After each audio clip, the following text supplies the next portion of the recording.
Hello everybody and welcome back to Evil GM Plays, reviews movies. Tonight I'm gonna continue talking about the Suicide Squad. The Suicide Squad, which is basically a sequel to the previous Suicide Squad, or maybe perhaps the Birds of Prey even, which was a solo movie of Harley Quinn. In this one, basically the plot of the movie is not that special. However, what actually made that movie was so nice, so great, was maybe first off, I didn't have so much expectations of the whole thing. That might have given some sort of a good impact to the whole experience I just had. The other thing, because basically we have all experienced so many disappointments with DC movies overall, so that we kind of didn't know what to expect such a good quality of a movie this time. The other reason also why I was so positively surprised about the whole movie was that it didn't. I haven't seen any trailers when it comes to superhero movies, or movies that are based on some huge hype of a book, like Lord of the Rings, for example. I usually have the tendency not to see the trailers, so that they are basically any spoilers. I am gonna watch the trailer of the Suicide Squad at some point and see if it matches anything what was presented in the actual movie. And I have this feeling that I might have seen, like, peeked a few thing or two about the whole Suicide Squad trailer, but could be also that I'm remembering wrong. But I have this feeling that the movie itself, the trailer itself, didn't tell much about, or spoil much about the movie. The problem with many trailers nowadays is that they have all sorts of they show way too much, and as they're supposed to make the viewer get really interested of the whole whole movie and maybe watch it. The bad downside of that thing is you basically have to use most of the basically the best parts of the movie. Although this time I think the movie itself had so many good moments that it was kind of hard to choose which parts to use in the trailer. Some of the parts that were my favorites about the whole movie didn't come from the actions or one shots. It was the narrative. It was how they actually used and talked about the other characters, how they form, gave the viewer a sort of a feeling that these are not just any kind of sorts of villains, but actually they are living beings with feelings and emotions, and they do matter.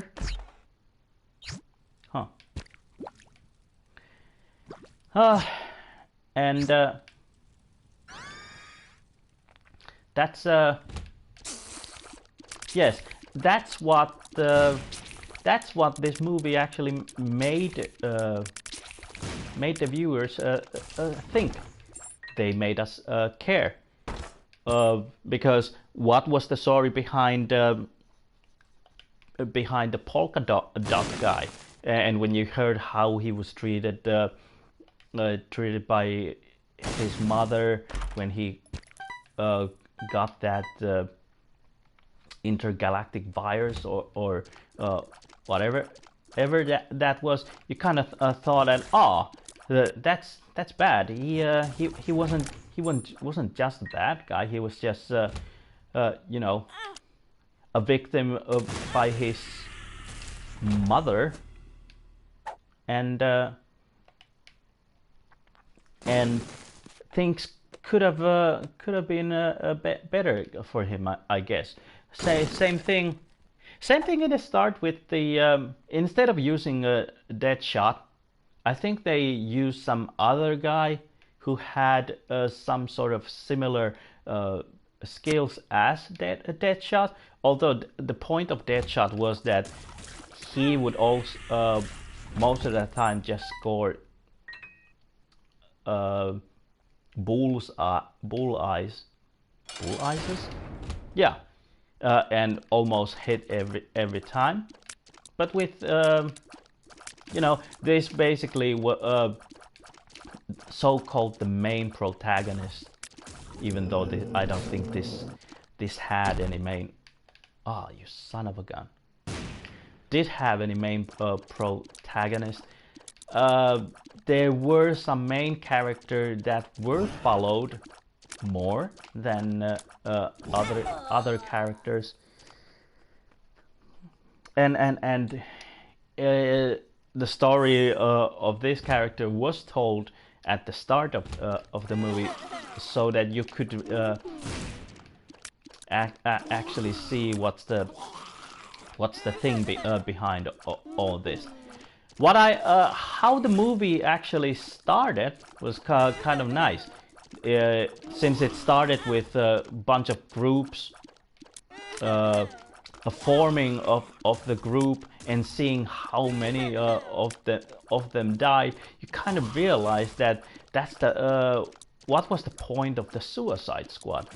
Suicide Squad being bunch of expendable people on a very, very dangerous black ops missions that the government basically could easily just dispatch, and if they would ever be killed in action or missing on action, they could just replace them with other people, or if they think they are a liability to whole mission, they could also get rid of them just with a push of a button. They I think I lost my track of thought over here. Well, oh yeah, now I remember how it was started. Yeah, it started with somebody who I don't think I've ever heard about, and the way the kind of skills they had for this guy, he was just some sort of a person who is capable of using all kinds of weapons, because he's the character's father taught them since he was a kid, and they actually threw a joke about the whole thing, because they also had another character with the same background story, and at some point I think there was like a third one, which we just turned the whole thing completely ridiculous. And I think that having 3 characters with the same kind of skill set would somehow impact negatively to the whole movie, but it didn't. Everybody could use their skills to a full degree, and everybody was like the whole dynamic of the group was really well written.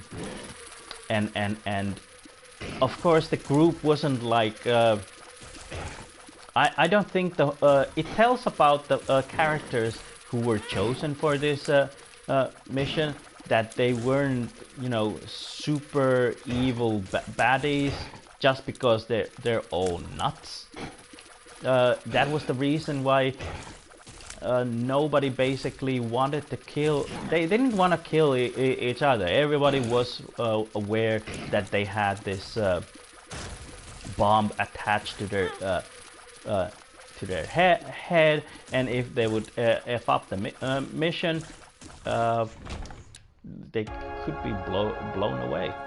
But I think the other reason why the characters just didn't go and kill each other off was because the characters, everybody had some sort of a soft spot with them. This daughter who had the ability to control rats was basically just a good person who was caught, put in jail for reasons unknown. Well, basically they told that in the movie that she was in jail because she was accused of robbing a bank, and also the U.S. government just considered that rats are some sort of biological weapon, so having the ability to actually control them would make you a living weapon. You know, you could be a threat to the government, the whole society. Why the polka dot guy was a criminal, I do not know.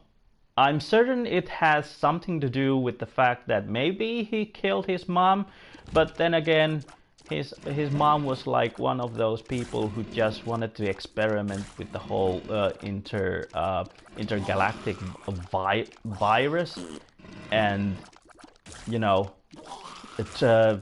I heard that I think the polka dot guy was supposed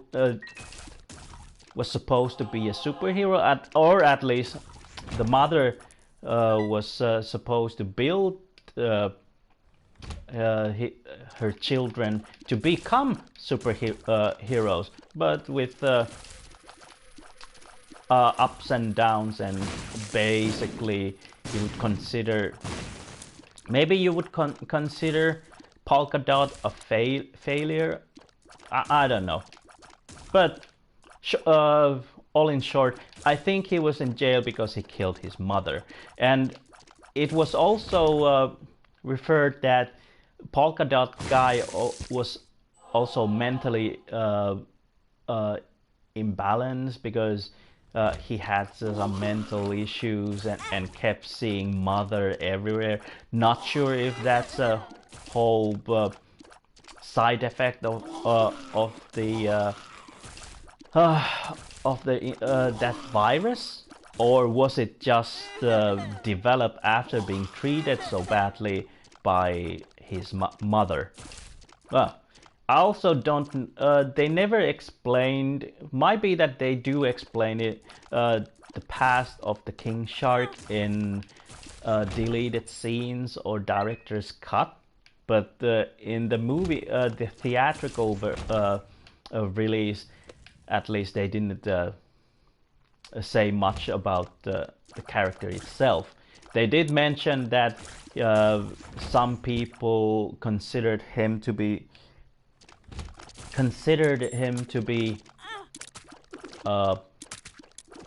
some sort of shark god by natives, or something like that, which goes well with the story, because you kind of consider that you could think that if you are human-shaped shark and you're smarter than just an average shark, who wouldn't consider you to be a god or some sort of deity. And also, I think some special powers of the Shark King was also that he had this extreme durability that not a normal human has. He has like this, I would say speed, but at least the strength of a shark. At least the way how he could bite people with just a few chumps, or just gulp them whole, made him be part of the Suicide Squad. And I think that one woman who was controlling the whole Suicide Squad operation, she did mention that why did we have this shark guy with us? And I think she said that because he's the strongest guy in the whole group, and you're gonna need him when you infiltrate the whole thing. I would think that when you consider about infiltration missions, though, you would want some other people into the mission, other than person who looks like a shark and is very hard to be masked or hidden throughout the whole operation. But hey, that's what you got. You gotta work with what you got, and unfortunately, all they got was that. And it's never a bad thing to have a backup. And when you have people like King Shark with that kind of durability, I think the guy could actually withstand bullet fire without any problem. You want that kind of a backup for you, kind of like the muscles of the group. And what I've seen from the animations, the series or movies, I did like that version of Shark King way more, because he wasn't just some fool, who would say dumb things. I mean, he did say some dumb things, but he was more literate than in this movie. Basically, in this movie, all he did was say sentences that were about 1 or 2 words long. Meanwhile, in the comics, at least the comics that I've read, he had much better pronunciation of words, and he could also form much longer sentences than just a few words. And that way, basically, they could make better dialogue for the character and more personality. So I think the King Shark was maybe the weakest point of the whole movie. Otherwise, the movie itself was great. I like the dialogue, how all the characters interacted together. The directing was well paced. I didn't feel like there were any moments when I felt how boring the movie was, what time it is, and is it over yet, or something like that. Instead, I did enjoy the movie from start to finish, and that's quite a feature from DC. Not saying that DC has any more. It is harder to make DC movies compared to Marvel movies. I think their universe both contain as much challenges as either one has, because you constantly have to up the challenge of the characters. And the good thing about the Suicide Squad is this is not the Justice League. You don't have to save the world or do this and that. The whole concept of the group is that you have that team so that you could so that you could basically beat up, do all kinds of black ops operations with an expendable group, which I think I've already established during this whole conversation, or I wouldn't say conversation. This whole thing is just just a monologue, me just rambling alone. And well, what else could I say about the movie? Well, I already said in the other review that the music of the movie wasn't anything that I could write home about. And now that I think about it in more detail, I actually don't remember anything about the whole movie. I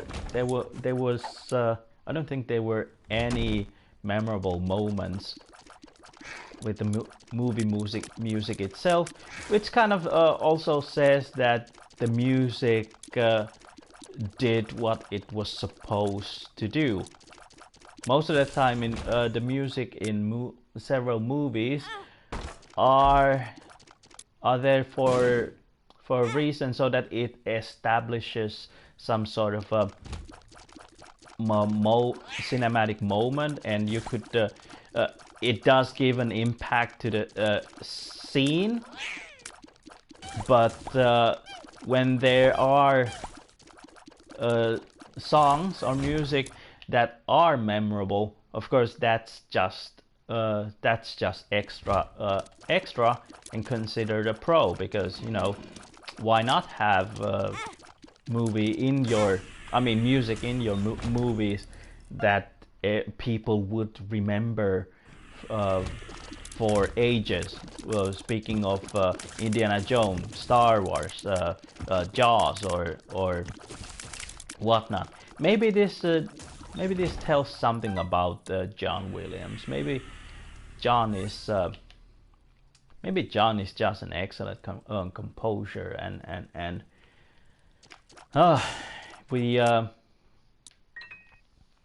he really does know what he's doing, considering that he's been doing that for like how long? I don't know how long he's been doing that. I do know that he's been doing that for like maybe over 50 years, or for over 90 different movies. Oh well. But as I said, the strong point of the movie wasn't the music itself. It's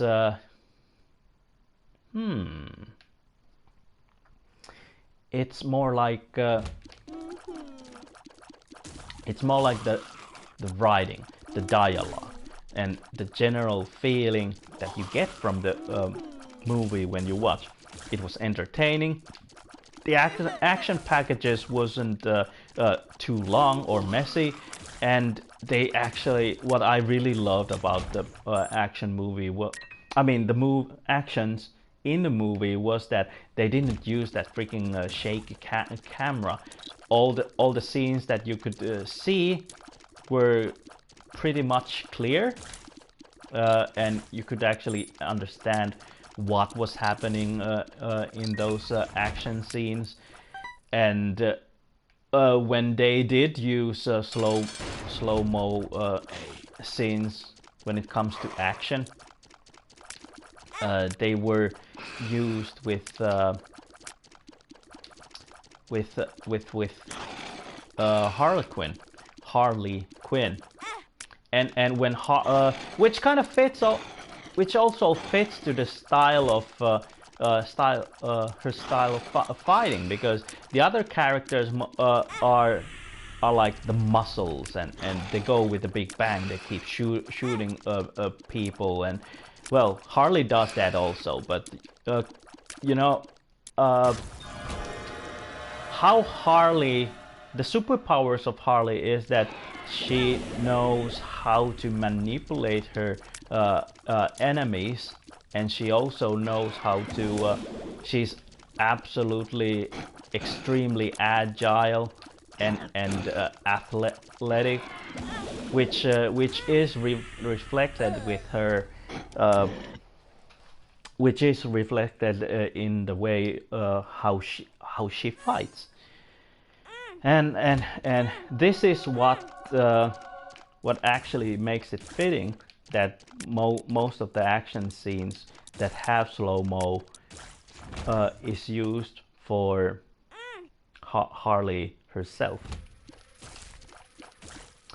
I also like that when they established, when the movie started, you kind of didn't know where it was going, because the group, they didn't even they didn't even show the group that was that we ended up seeing with the whole movie with. It all started with this the other group that ended up having most of the Suicide Squads killed. I think only Harley and the guy running the squad were the only survivors, which also shows that what is the nature of the whole Suicide Squad, meaning you're all expendable. That came pretty clear within, you know, few 10 or 15 minutes of the movie. It was kind of strange how the narrative of the movie did start with this guy who I haven't heard before, and they followed that guy since the start of the movie till the end. And the moment he escaped the whole team, and they blew up his you know, head. It was well, I think it was surprising. I think it was kind of weird that you've used so much time to introduce this guy, that who he is, and then in the end you don't even end up using him for the rest of the movie. It was kind of like semi hilarious seeing how many people died during the first act. Was just it was kind of a golden, and seeing that nobody basically were indestructible, and every challenge that they throw at them would be a sort of a lethal. So how what else would I say about the whole Suicide Squad movie? Well, I highly recommend it, and I did say on Twitter, mention on Twitter that if every DC's movie would be like the Suicide Squad, I think DC would have beaten Marvel in the whole, you know, superhero movie franchise thing. Well, that was my 15 cents or 25 cents of me. Throw in the comments if you've had any other thoughts about the movie, And what was your opinion, if you hated or liked it. Thanks for those who are watching, and please hit the like, hit the sub, hit the share, hit the bell, and check out my Patreon, Twitter, Facebook pages, and I'll see you again next time, which is pretty soon. I'm gonna grab something to eat and start Saturday night streaming. Stay safe and wash your hands. Bye.